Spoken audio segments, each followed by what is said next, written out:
Waalaikumsalam warahmatullahi wabarakatuh.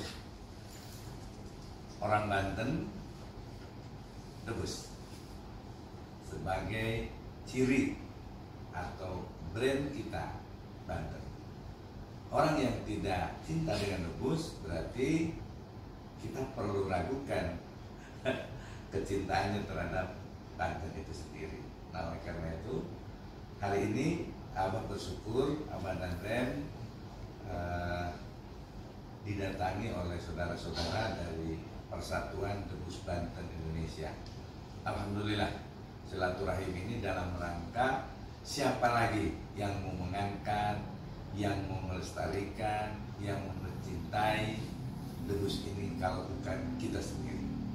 Abah dan Ren beserta seluruh jajaran cinta dengan Debus. Terima kasih. Assalamualaikum warahmatullahi wabarakatuh.